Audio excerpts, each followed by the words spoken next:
folks, Scott the Night Train Piper here. I started this video with a picture of Basil Rathbone and Nigel Bruce from a Sherlock Holmes movie made in I think the 30s or 40s, and it was Hound of the Baskervilles.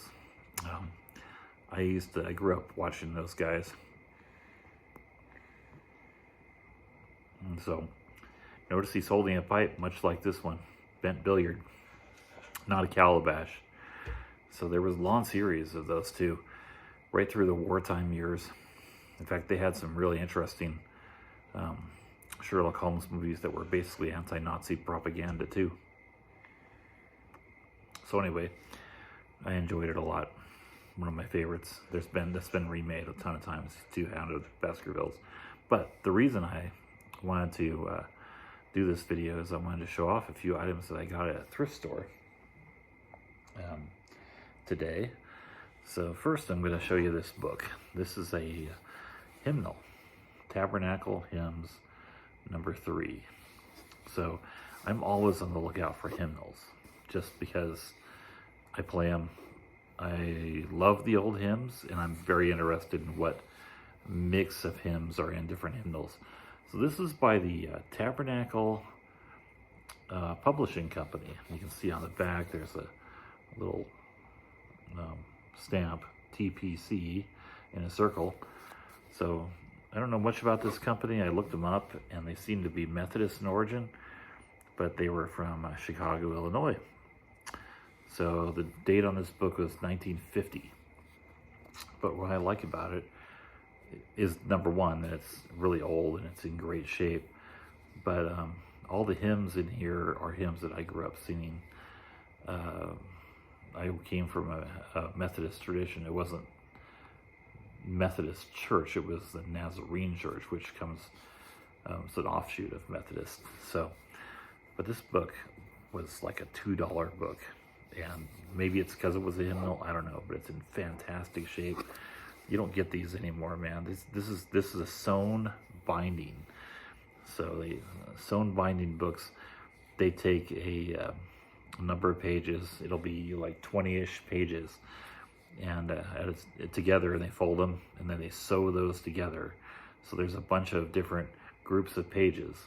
Those are called signatures, and then those signatures individually that are bound with a lot of thread. They're bound into these little groups.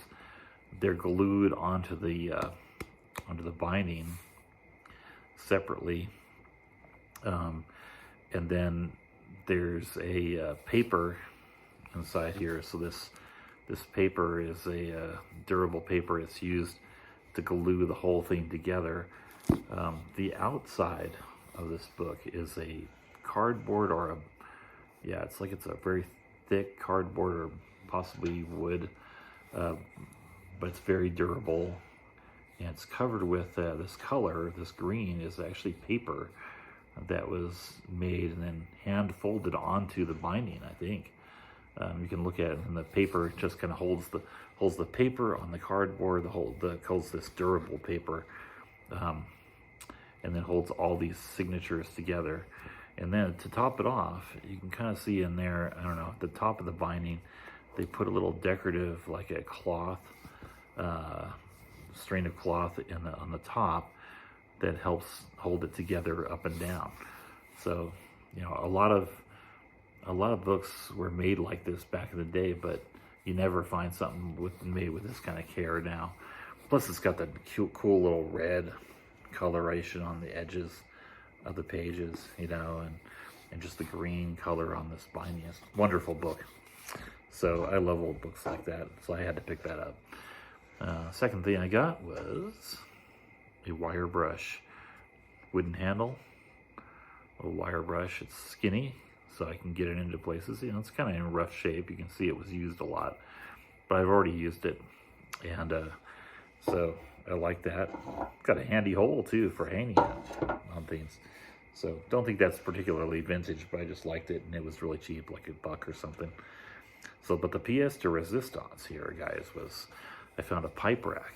I'm always looking for pipe racks when I go to a thrift store or anywhere like that, swap meet or whatever. and never finding them. So this was a huge surprise. $5 here, guys.